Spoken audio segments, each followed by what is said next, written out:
महाकुंभ में जहां उत्तर प्रदेश से देश ही नहीं विदेश तक अपना कीर्तिमान स्थापित किया, ऐसे में जो श्रद्धालु प्रयागराज तक पहुंचे उसमें एक बड़ी अहम भूमिका उत्तर प्रदेश परिवहन निगम की थी। और अब परिवहन निगम की बात करें तो 2017 के बाद से 2025 चल रहा है, इतने सालों में लगभग बीते 8 सालों में योगी सरकार में जो परिवहन निगम का कायाकल्प है वो बिल्कुल बदल चुका है। हम आपको दिखाना चाहते हैं, इस समय हम राजधानी लखनऊ के अवध बस डिपो पे हैं और आप इस बस स्टैंड को देख सकते हैं कि किस तरह से आधुनिक ढंग से इस बस स्टैंड को बनाया गया है। और आधुनिकता की बात करें तो पहले के समय में जिस तरह एक टीन छप्पड़ में जो बस स्टैंड हुआ करते थे, लोग गर्मियों से परेशान होते थे, उनको बैठने की अच्छी जगह नहीं मिलती थी, लेकिन अब जो बस स्टैंड जो नया रूप देखने को मिल रहा है वो आप साफ साफ देख सकते हैं कि अवध बस स्टैंड किस तरह से हाईटेक ढंग से बनाया गया है। अगर बात करें तो इस बस स्टैंड से प्रतिदिन लगभग 450 बसों का आना जाना होता है।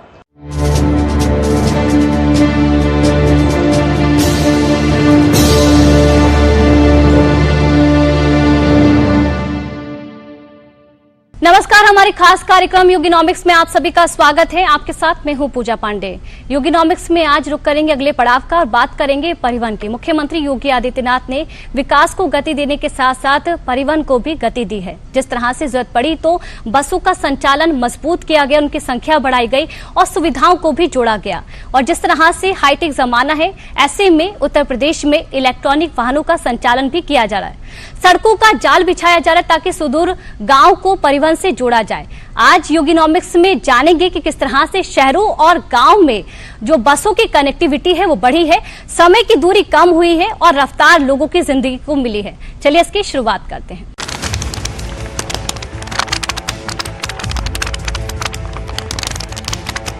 ये महज कुछ सेकंड में जो बदलाव तस्वीरों में दिखा है, दरअसल वो फासला कई वर्षों में तय हुआ है।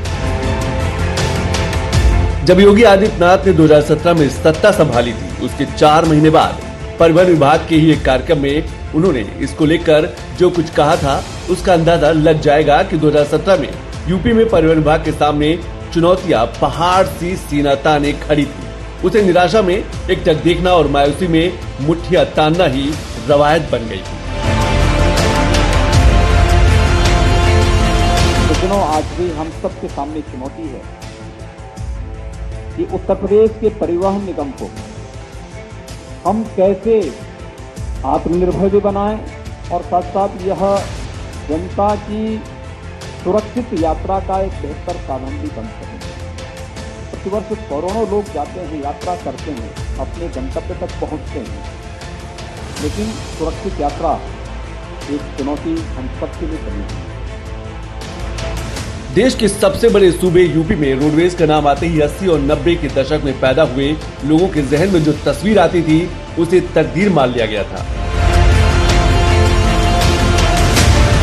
सीएम योगी के सामने सबसे बड़ी चुनौती ये थी कि उन्हें एक ऐसे राज्य का परिवहन सिस्टम को बदलना था जो अपने आप में कई देशों से बड़ा था। साल 2017 में यूपी में रोडवेज की करीब 12,000 बसें थी, जबकि साल 2019 तक यूरोपियन यूनियन के सदस्य स्लोवाकिया में सबसे ज्यादा 10,000 सरकारी बसें थी। वहीं 2019 के आंकड़ों में डेनमार्क और स्विट्जरलैंड में 6,000 सरकारी बसें दौड़ रही थी, जबकि स्कॉटलैंड में 3,800 सरकारी बसें हैं। यूपी का परिवहन निगम के बसों का बेड़ा दुनिया के कई देशों के निगमों से कई गुना बड़ा है। लेकिन आप ये जानकर हैरान रह जाएंगे कि बीते साल परिवहन निगम की बसों ने कई देशों की आबादी से ज्यादा सवारियों को मंजिल तक पहुंचाया है। साथ यूपी परिवहन निगम की बसों ने एक साल में जितने किलोमीटर तय किए हैं, उनके पृथ्वी के एक छोर से दूसरे छोर तक कई हजार बार चक्कर लगाया जा सकता है। यह आंकड़ा ये बताने के लिए काफी है कि यूपी में परिवहन निगम की जिम्मेदारी, उनका लोगों के जीवन पर असर कितना बड़ा और गहरा है। पृथ्वी का व्यास 12,756 किलोमीटर है। मतलब पृथ्वी के बीच से अगर एक पतली लाइन लेकर दूसरी तरफ मिलाएं तो वो 12,756 किलोमीटर लंबी होगी। अब यूपी परिवहन निगम की बसों ने 143.1 करोड़ किलोमीटर एक साल में तय किया है। मतलब साल 2024-25 में परिवहन निगम की बसों ने पृथ्वी के व्यास यानी कि डायमीटर पर 11,22,052 चक्कर लगाए हैं।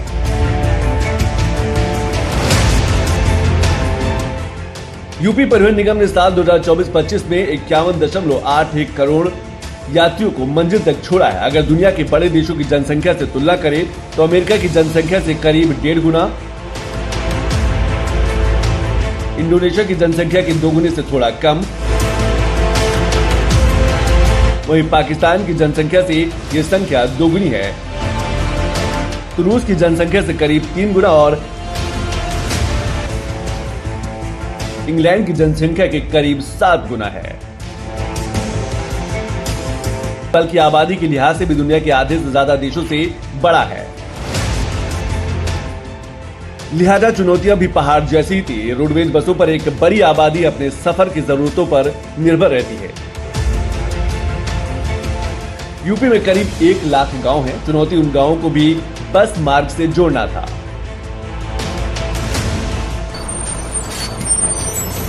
यूपी की आबादी करीब 25 करोड़ है। यूपी में 97,941 गांव है। 2017 तक करीब 30,000 गांव बस रूट से नहीं जुड़े थे। 1 लाख राजस्व गांव हैं उत्तर प्रदेश के अंदर। लक्ष्य हमारा होना चाहिए उन सभी 1 लाख गांवों में परिवहन निगम अगर चाहें तो यह रेलवे से और एयर कनेक्टिविटी से बेहतर सेवा दे सकता है।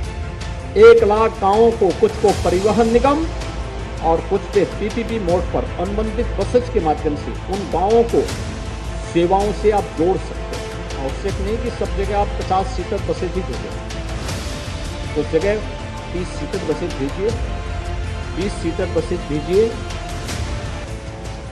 जोड़िए। किसी यात्री के साथ चीटिंग नहीं होनी चाहिए। सीएम योगी एक टफ टास्क मास्टर है, ये बात पूरी दुनिया जानती है। जब चुनौती बड़ी होती है तो विजन सबसे जरूरी होता है।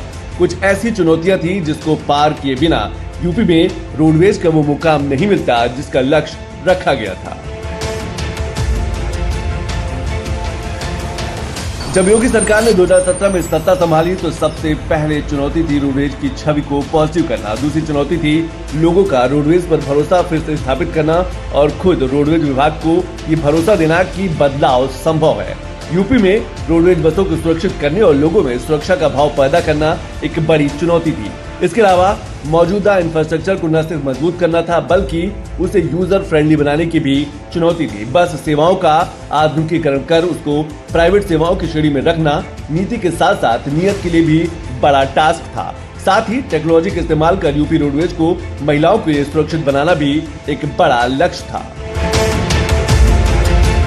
चुनौतियां बड़ी थी, लक्ष्य भी आसान नहीं था, लेकिन सीएम योगी ने जो टारगेट दिया था उसको हर हाल में हासिल करना था।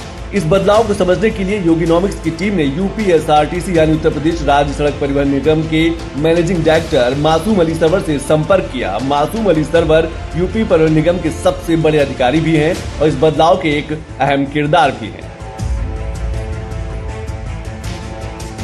माननीय मुख्यमंत्री जी का बड़ा स्नेह रहा है हमारे रोडवेज के प्रति।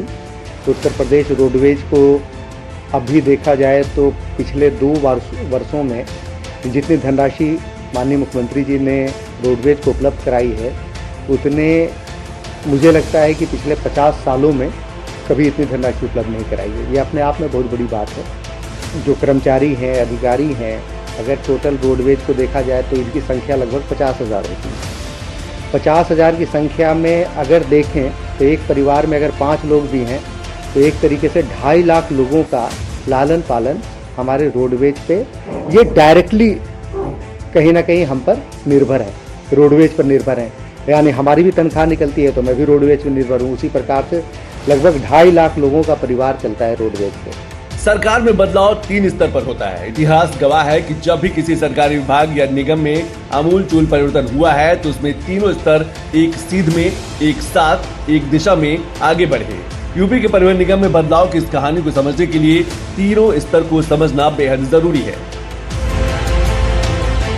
बदलाव का पहला स्तर होता है सरकार की मंशा, उसकी नियत और नीति। दूसरा स्तर ब्यूरोक्रेसी का होता है क्योंकि ब्यूरोक्रेसी का साथ ही सफलता की पहली सीढ़ी बनता है। और तीसरा स्तर होता है उस विभाग के कर्मचारियों का लक्ष्य या काम के लिए समर्पण। यूपी परिवहन निगम में बदलाव की कहानी दरअसल उस सफलता की सीढ़ी है जिसको योगी सरकार ने तीनों स्तर पर साधा है। काम मुश्किल भी था, रास्ता कठिन भी था, लेकिन संकल्प और सिद्धि के बीच किन किन तरह सामंजस्य बिठाया गया, इसको यूपी के परिवहन मंत्री दयाशंकर सिंह ने योगिनॉमिक्स की टीम को समझाया। सड़क दुर्घटनाएं भारत की सबसे बड़ी दिक्कतों में से एक है। हर साल भारत में लाखों लोग रोड एक्सीडेंट में अपनी जान गंवाते हैं। ये सिर्फ जनहानि नहीं बल्कि आर्थिक हानि का भी बड़ा जरिया बना है। खुद केंद्र सरकार का लक्ष्य अगले 5 साल में रोड एक्सीडेंट की गिनती को आधा करना है। केंद्रीय मंत्री नितिन गडकरी ने पिछले आंकड़ों को बताया कि भारत में साल 2024 तक करीब 4.80 लाख रोड एक्सीडेंट हुए थे। रोड एक्सीडेंट में भारत में साल 2024 में 1.80 लाख लोगों की जान गई। रिपोर्ट के मुताबिक रोड एक्सीडेंट से भारत का जीडीपी के ऊपर लगभग 3% का नुकसान होता है। केंद्र सरकार के लक्ष्य साल 2030 तक रोड एक्सीडेंट 50% कम करने का है। जिस मुश्किल से पूरा देश जूझ रहा है उसी से यूपी भी जूझ रहा था। यूपी में रोडवेज बसों की भी इसमें हिस्सेदारी थी। योगी With Google Workspace, Calendar lets you share your latest availability, so customers can book time on your calendar without any back and forth. That's appointment scheduling made easy with Google Workspace. UP की सड़कों पर जो टक्कर वाला हाथी होता था वो संकट का साथी बन गया।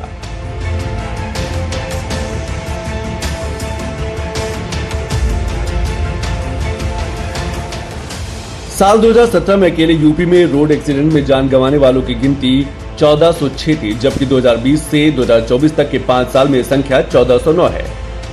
ये आंकड़े साफ कर देते हैं कि साल 2017 में जितने लोगों को रोड एक्सीडेंट में जान गंवानी पड़ी थी, अब वो आंकड़ा 5 साल में है और योगी सरकार इसको लेकर लगातार काम करने पर लगी है। आने वाले समय में ये आंकड़े और कम होंगे, इसके लिए भी सभी जरूरी उपाय योगी सरकार कर रही है। लगभग 15 लाख पैसेंजर्स हमारे रोडवेज की बसों में एक जगह से दूसरे स्थान पर सफर करते हैं। यह भी आर्थिक गतिविधियों का महत्वपूर्ण केंद्र है, क्योंकि उसमें स्टूडेंट्स होते हैं जो कि स्कूल कॉलेज में जाते हैं, व्यापारी होते हैं जो अपने व्यापार के लिए एक स्थान से दूसरे स्थान पर जाते हैं, कोई अपने स्वास्थ्य के लिए इलाज कराने के लिए जाता है, कोई किसी को प्रशासनिक काम होता है वो इसके लिए एक स्थान से दूसरे स्थान पर जाता है, कोई अपने सगे संबंधियों के यहाँ जाता है। तो इस प्रकार से देखें तो पूरी आर्थिक और एक सामाजिक संरचना और जो गतिविधियाँ होती है उसमें रोडवेज का एक अत्यंत महत्वपूर्ण स्थान है। और माननीय मुख्यमंत्री जी द्वारा जो स्नेह प्राप्त हुआ है रोडवेज को, तो उसके लिए हम उनके बहुत आभारी हैं। एक होता है रिस्क सूचकांक। रिस्क सूचकांक एक ऐसी प्रणाली है जो किसी भी संभावित जोखिम या खतरे की गंभीरता और संभावना का मूल्यांकन करती है। यूपी रोडवेज का रिस्क सूचकांक लगातार कम हो रहा है, मतलब यूपी रोडवेज की बसों में सफर करना लगातार सुरक्षित हो रहा है। साल 2018-19 में यूपी रोडवेज का रिस्क सूचकांक 8.09 था, मतलब हर 1 करोड़ यात्री पर बस एक्सीडेंट में 8.09 लोगों की मृत्यु होती थी। साल 2025 के दिसंबर तक ये रिस्क सूचकांक 6.32% रह गया।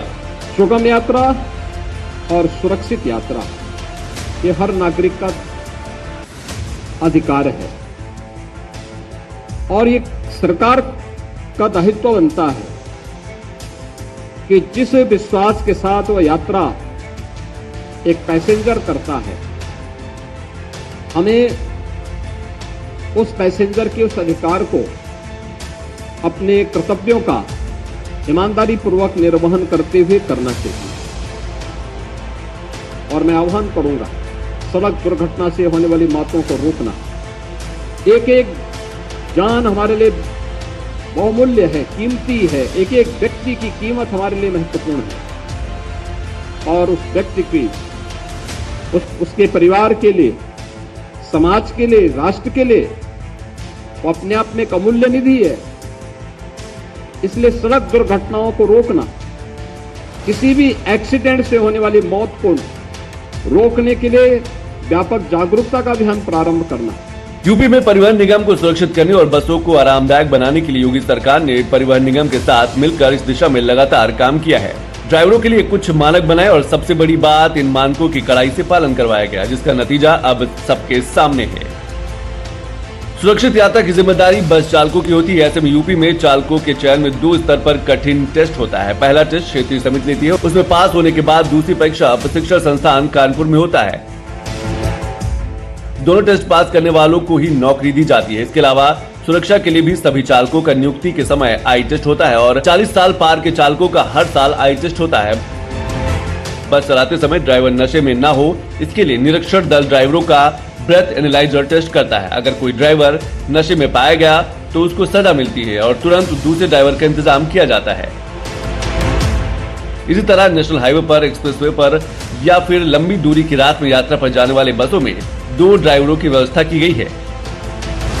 इसके अलावा बस की जांच के भी कठिन नियम है। लंबी दूरी की बसों की अतिरिक्त 14 पॉइंट फिटनेस जांच होती है, जबकि परिवहन निगम की सभी बसों की 31 पॉइंट पर फिटनेस चेक किया जाता है। इसके अलावा हर बस में एंटी स्लीप डिवाइस और स्पीड कंट्रोल डिवाइस लगाया गया है। हर व्यक्ति अपने गांव से अपने शहर की तरफ जा सके और शहर से गांव की तरफ भी आसानी से जा सके। अगर गांव से कोई सामान उसे लेकर के शहर की तरफ आना है, सब्जी मार्केट तक पहुंचाना है, आपकी सेवा उनकी सेवा के लिए तैयार है। अगर अपना कोई सामान जिसको मार्केट की तरफ ले जाना चाहता, आपकी सेवा उसके लिए तैयार दिखेगी। और आप इसके माध्यम से जगह जगह छोटे छोटे परिवहन निगम अगर इसमें सहयोग करें, पर्यटन विभाग के साथ मिल जाएं, राजस्व विभाग के साथ बात करें, कहीं पर अच्छे ढाबा बने, जनता को बुनियादी सुविधाएं मिलें, अच्छे होटल बने, लोग जाएं, उनका उपयोग करें। अब मान के चलिए 1 लाख स्थानों पर आप ये सुविधा उपलब्ध करवा सकते हैं और लाखों नौजवानों को नौकरी, रोजगार और स्वावलंबन की ओर अग्रसर कर सकते हैं। सीएम योगी की इस दूरदृष्टि और संकल्प को सिद्धि तक पहुंचाने के लिए जीवट ने परिवहन निगम को पूरे देश में एक विशिष्ट पहचान दिलाई है। यूपी परिवहन निगम देश के उन निगमों में शामिल है जो फायदे में है। यूपी परिवहन निगम पिछले करीब 8 साल से लगातार मुनाफे में है। कोरोना काल के दौरान सिर्फ 2 बार 2020-21 और 2022-23 में उसे घाटा हुआ, लेकिन हर बार मुनाफे का पलटवार भी हुआ। साल 2022-23 के वित्तीय साल में यूपी परिवहन निगम ने इतिहास का सर्वाधिक मुनाफा कमाया है। परिवहन विभाग के बारे में तो मेरा कुछ कहना उचित नहीं होगा, क्योंकि मैं परिवहन निगम का एमडी हूं और मैं परिवहन निगम के बारे में बताऊंगा। 2017 के पहले जो बजटीय सहायता मिलती थी वो इतनी प्रचुर मात्रा में नहीं हुआ करती थी। 2017 के बाद जनरली और 2022 के बाद विशेष रूप से बहुत बड़ी धनराशि हम लोगों को बसों की खरीद के लिए और बस अड्डों के डेवलपमेंट के लिए उपलब्ध कराई गई है। निश्चित तौर पर इसके लिए रोडवेज माननीय मुख्यमंत्री जी का आभार। यूपी के परिवहन निगम ने सिर्फ मुनाफा ही नहीं कमाया, बल्कि जन कल्याण के लिए वो उस समय आगे आया जब देश को सबसे ज्यादा जरूरत थी। यही कारण है कि सीएम योगी ने परिवहन निगम को संकट का साथी नाम भी दिया और भरोसे का प्रतीक भी बताया। कि जब इस सदी की सबसे बड़ी महामारी, वैश्विक महामारी कोरोना आई थी, उस दौरान जब उत्तर प्रदेश के 40 लाख लोग और अलग अलग राज्यों से भी जुड़े हुए लोग जब अन्य राज्यों से विस्थापित हुए थे, वे लोग अपने अपने घरों के लिए पैदल चले थे, कोई साधन नहीं था, तब उत्तर प्रदेश परिवहन निगम इस चुनौती को स्वीकार करने के लिए आया था और 11-12 हजार बसों के बेड़े को लेकर के उत्तर प्रदेश परिवहन निगम के चालक, परिचालक, ये सभी लोग बॉर्डर पे डट गए थे और सभी लोगों को, उत्तर प्रदेश के हर नागरिक को तो हम लोगों ने उसके घर तक पहुंचाने का काम परिवहन निगम के माध्यम से किया और अन्य राज्यों के लोगों को भी उत्तर प्रदेश की सीमा तक पहुंचाने का काम उन लोगों के लिए किया गया। संकट के समय जो खड़ा हो वही आपका साथी है, जो संकट में धोखा दे वो साथी नहीं हो सकता है और परिवहन निगम आपका संकट का साथी है। इस मुनाफे के पीछे सरकार की सोच, अधिकारियों की दिन रात की मेहनत और हर एक कर्मचारी का योगदान है। इसके पीछे एक फुल प्रूफ प्लान और भविष्य की प्लानिंग का बड़ा हाथ है। देखिए, हमारे परिवहन में सबसे महत्वपूर्ण है हमारे कार्मिक और हमारी बसें, बस अड्डे। अगर ये 3 को जोड़ दिया जाए तो यह पूरा रोडवेज है। तो तीनों में ही लगातार सुधार हो रहे हैं। पीपीपी मोड पे हमारे बस अड्डे डेवलप हो रहे हैं। माननीय मुख्यमंत्री जी द्वारा जो बजटीय सहायता उपलब्ध कराई गई है उससे लगातार हमारे यहाँ नई बसें आई हैं। और जहाँ तक रोजगार का प्रश्न है, मैं आपको बता दूं कि लगभग 10,000 नई भर्तियां हम लोगों ने निकाली हैं चालकों और परिचालकों की। 5,000 महिलाओं के लिए विशेष अलग से भर्तियां निकाली गई हैं। तो इस प्रकार से समझ लें कि हमारा रोडवेज जो है सबसे एम्प्लॉयमेंट जनरेशन के एक सबसे बड़े विभागों में से एक है। परिवहन निगम के लिए जब भविष्य के तानों बानों को जोड़ना होता है तो सीएम योगी सबसे आगे आते हैं। सीएम योगी ने परिवहन विभाग को जनता की हर सुख सुविधा का ध्यान रखने वाला निगम भी बनाया और साथ ही बस स्टैंडों को एयरपोर्ट की तर्ज पर चमकाने और दमकाने का फुल प्रूफ प्लान न सिर्फ बनाया बल्कि मुमकिन करके पूरे देश को दिखाया भी। क्या बस स्टेशन भी एयरपोर्ट की तर्ज पर बनेंगे? इस पर कार्य प्रारंभ हो चुका है और साथ साथ नई टेक्नोलॉजी को भी अपनाने का कार्य हो रहा है। पहले बसेज में बहुत सारी खामियां हुआ करती थी, लेकिन अब धीरे धीरे करके टेक्नोलॉजी का उपयोग करते हुए उसकी स्ट्रेंथनिंग की जो कार्रवाई प्रारंभ हुई है, अब वह डीजल से इलेक्ट्रिक बसेज की तरफ भी जा रही है और बहुत शीघ्र आप देखेंगे बहुत बड़ा बेड़ा परिवहन निगम के पास भी और अनुबंधित बसेज के रूप में भी परिवहन निगम जिनका संचालन करता हुआ दिखाई देगा वह इलेक्ट्रिक बसेज के रूप में होगा, यानी जिसमें कोई पॉल्यूशन नहीं होना, बहुत अच्छे ढंग से आवाज भी नहीं होती है और स्पीड उसकी सामान्य बस से भी अच्छी हो। जहां एक तरफ परिवहन विभाग की बात कर रही थी, हमने आपको दिखाया कि कैसे हाईटेक बस स्टैंड है। हम आपको एसी बस भी दिखाना चाहते हैं। इस समय हम मौजूद हैं अवध बस स्टैंड पे। ये बस जो है लखनऊ से गोरखपुर के रूट पे चलती है और ये एसी बस सुविधा की जो बात की जाती है तो कहीं ना कहीं लगातार जो है आने वाले इन 8 सालों में जो बड़ा बदलाव देखने को मिल रहा है, क्योंकि लगातार गर्मी का स्तर बढ़ता जाता है। हम बस में चलते हैं, आपको दिखाते हैं बस में क्या कैसी व्यवस्था है, कूलिंग क्या है। तो लगातार जो है आप देख सकते हैं किस तरह से व्यवस्थाएं की गई हैं, चाहे बस के ड्राइवर हों, चाहे अंदर लोगों को बैठने की व्यवस्था हो। जो वीआईपी की बात कही जाती है और जो एसी की बात कही जाती है, एसी है जो ठंडक की जो सुविधा होती है कि आने के समय जो गर्मी है वो ज़्यादा देखने को मिल रहा है। आप देख सकते हैं किस तरह यात्री बैठे हैं स्कूल से और लाइट की व्यवस्था कही जाए, चाहे ठंडक की बात की जाए, तो जो एक एसी का बस की जो सुविधाएँ बोली जाती है वो सब कुछ परिवहन निगम दे रहा है। सर, पहले की बसें थी जब एसी नहीं था और अब कैसा लगता है? बहुत अच्छा है, बहुत कंफर्टेबल है और अनबिलीवेबल इतने कम पैसे में और एसी की सुविधा मिल रही है और बाकी साफ सफाई सब अच्छा है, बढ़िया है। बिल्कुल बिल्कुल, देखिए साफ कहना था कि जो पहले के मुकाबले और अब के मुकाबले जो चीज़ें देखने को मिलती हैं, जो एसी बसें हो गई, क्योंकि गर्मी में लोग पहले सफ़र करते थे, लोहे की बसें होती थी, उससे गर्मी उतरती थी, वो एक जो सुविधा उनको जो देखने को मिल रही है वो उसको लगातार जो है यात्री भी उसकी तारीफ करते हैं। कैमरा आशुतोष के साथ अभिषेक मजवाड़ी, डीडी न्यूज़ लखनऊ। सीएम योगी के विजन को परिवहन निगम ने हुबहू धरातल पर उतार दिया। न सिर्फ सुरक्षा बढ़ी बल्कि सक्षमता ऐसी हो गई कि महाकुंभ जैसा बड़ा आयोजन बिना किसी परेशानी, बिना किसी हो-हल्ले के आसानी से संपन्न हो गया। महाकुंभ में परिवहन विभाग योगी सरकार के नवरत्नों में सबसे चमकदार रत्न भी बना। महाकुंभ में परिवहन निगम ने 3.25 करोड़ यानी कि 3.25 करोड़ लोगों को पहुंचाया। महाकुंभ में ग्रामीण सेवा में 8,500 बसों को चलाया गया। प्रयागराज शहर में आने जाने के लिए महाकुंभ के दौरान 550 बसें चलाई गई। पार्किंग से महाकुंभ क्षेत्र तक शटल सर्विस 1.25 करोड़ लोगों को पहुंचाया गया। महाकुंभ के करीब 45 दिनों में रोडवेज बसों का कोई एक्सीडेंट नहीं हुआ, कोई ब्रेक डाउन भी नहीं हुआ। इस दौरान बसों में लूटपाट, महिलाओं से बदसलूकी, आने जाने में परेशानी की एक भी शिकायत नहीं आई। मैं बता दूं कि हम लोग लगातार पिछले महाकुंभ के शुरू होने के 1 साल पहले से हर दिन ऐसे तैयारी करते थे जैसे अगले महीने कुंभ होने वाला था। हमारे साथ सभी अधिकारी, कर्मचारी, यहाँ तक कि जो रिटायर हो गए थे उन लोगों को भी हम लोगों ने जोड़ा, पुरानी फाइलें देखी, लगातार मीटिंग्स की, इंस्टीट्यूशनल मेमोरीज जो थे उनको देखा, जो पिछली बार की जो कमियाँ रही हैं पहले उन कमियों को इस बार वो कमियां न हो, इन सब को दृष्टिगत रखते हुए पूरी तैयारी की गई। तो मैं कह सकता हूं कि जो 1 साल का जो यज्ञ चल रहा था उसकी पूर्णाहुति इस महाकुंभ के अवसर पर हुई। खुद सीएम योगी ने महाकुंभ संपन्न हो जाने के बाद एक खास कार्यक्रम आयोजित कर परिवहन निगम और उसके अफसरों, कर्मचारियों को न सिर्फ अभिनंदन किया बल्कि महाकुंभ में ड्यूटी करने वाले परिवहन निगम के हर कर्मचारी को 10-10 हजार रुपए की प्रोत्साहन राशि भी दी। परिवहन निगम को यूपी में न सिर्फ यात्रियों के लिए सुगम, स्वच्छ, सुंदर बनाया जा रहा है बल्कि परिवहन और पर्यावरण दोनों को एक दूसरे का पूरक भी बनाया जा रहा है। सीएम योगी की हर योजना जन कल्याण के लिए भी होती है और लोक कल्याण के लिए भी। इसीलिए अब यूपी में परिवहन निगम पर्यावरण के लिए जल्द ही दौड़ लगाने वाली है। यूपीएसआरटीसी के पास अभी 13,274 बसें हैं। 2024-25 में यूपीएसआरटीसी अपनी 45% बसों को इलेक्ट्रिक करेगा। फरवरी 2025 तक यूपीएसआरटीसी के पास 349 सीएनजी और 35 इलेक्ट्रिक बसें हैं। 2026 तक UPSRTC commission for air quality management के लिए 2,500 इलेक्ट्रिक बसें बेड़े में शामिल करेगा। पिछले 8 साल में यूपी का परिवहन निगम न सिर्फ बसों के बेड़े के मामले में देश में अव्वल है बल्कि टेक्नोलॉजी के इस्तेमाल में भी पूरे देश के लिए एक बड़ी मिसाल बना है। सीएम योगी की प्रेरणा से परिवहन विभाग ने टेक्नोलॉजी का इस्तेमाल यात्रियों की सुविधा और सुरक्षा के लिए किया है, जिसका फायदा पूरी दुनिया को दिख रहा है।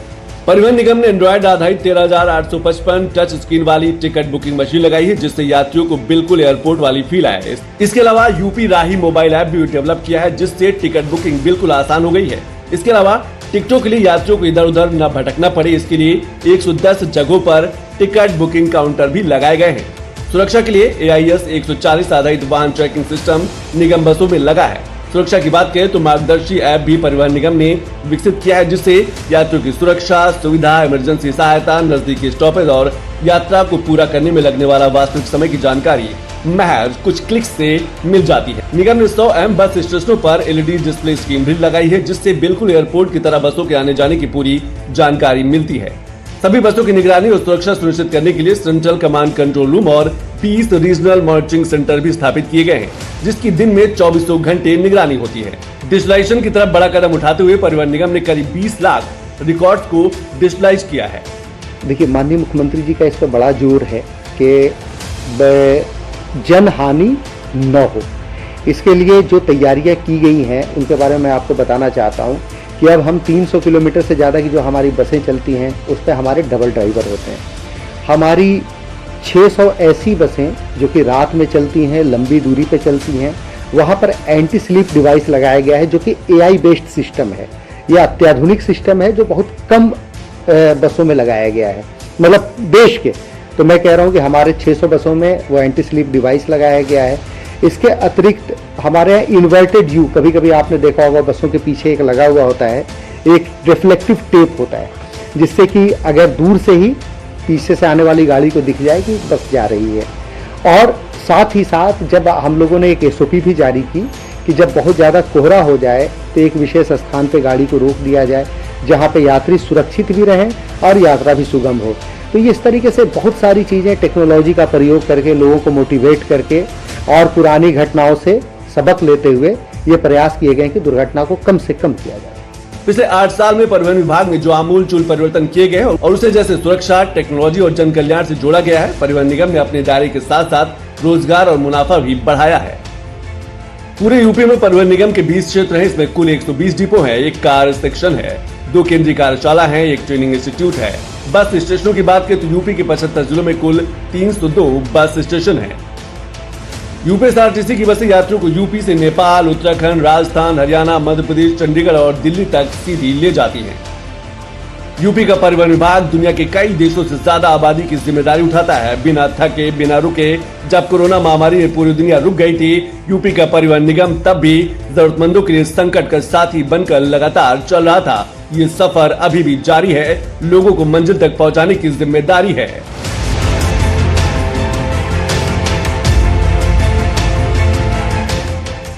तो देखा आपने किस तरह से परिवहन को लेकर उत्तर प्रदेश में लोगों की स्थिति में सुधार हुआ है, जिस तरह से खच्चर जिंदगी देखने को मिलती थी।